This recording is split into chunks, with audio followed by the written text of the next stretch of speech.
एकीकडे ठाणे महानगरपालिकेतर्फे 10 वर्षाचं टेंडर काढलं जातं, निविदा काढली जाते कचरा उचलण्यासाठी आणि कचऱ्याचं निर्मूलन करण्यासाठी, आणि दुसरीकडे तुम्ही आज ठाण्यात पाहाल गेले 10 दिवस कचरा न उचलल्यामुळे संपूर्ण ठाणे शहराची कचरा कुंडी झालेली आहे. सोसायट्यांमध्ये कचरा तुंबलेला आहे, झोपडपट्ट्यांमध्ये कचरा तुंबलेला आहे, शहराच्या रस्त्यांवरती कचरा तुंबलेला आहे.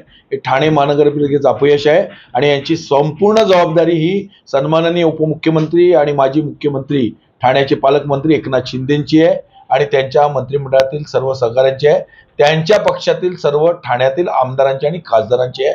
आणि म्हणून ह्या कचरा कोंडीवरती लक्ष वेधण्यासाठी ठाणे काँग्रेस गुरुवारी ठाणे महानगरपालिकेसमोर धरणे आंदोलन, लाक्षणिक उपोषण करणार आहे.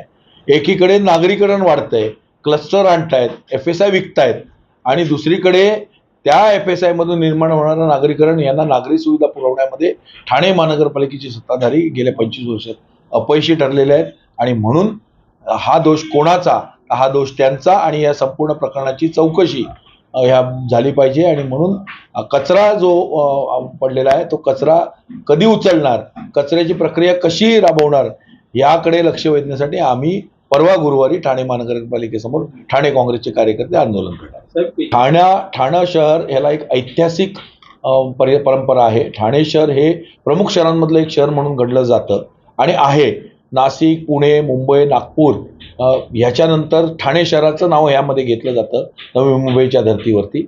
आणि असं असताना ठाणे महानगरपालिकेवर एक हाती सत्ता असताना, नागरीकरण वाढत असताना, ह्या ज्या नागरिकांच्या समस्या आहेत, मूलभूत समस्या आहेत, घनकचरा असेल, पाणी समस्या असेल, वाहतूक असेल, याच्यावरती कुठे नियंत्रण या सत्ताधाऱ्यांचं नाही, दुर्लक्ष झालेलं आहे, अज्ञानपणा यांचा समोर आलेला आहे. अशिक्षित नेतृत्व आलं की काय परिणाम होतात हे शहराच्या ठाणेकरांना, शहरातील ठाणेकरांना भोगावे लागतात.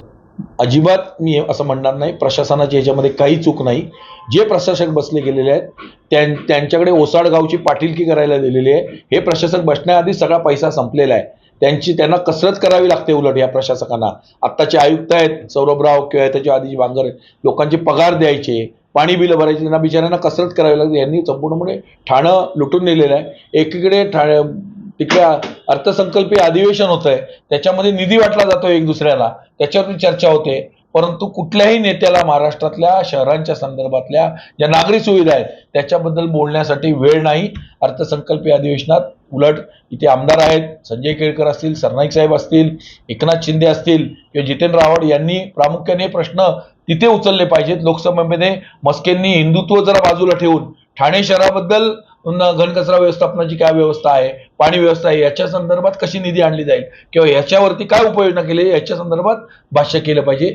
त्यामुळे ही शोकांतिका आहे. एवढे शिकलेले सगळे लोकप्रतिनिधी असताना जर ठाणे शहराबद्दल किंवा शहरांबद्दल यांना जर चाड नसेल तर ही ठाणे शहरातील जनतेची शोकांतिका आहे आणि हे दुर्दैव आहे.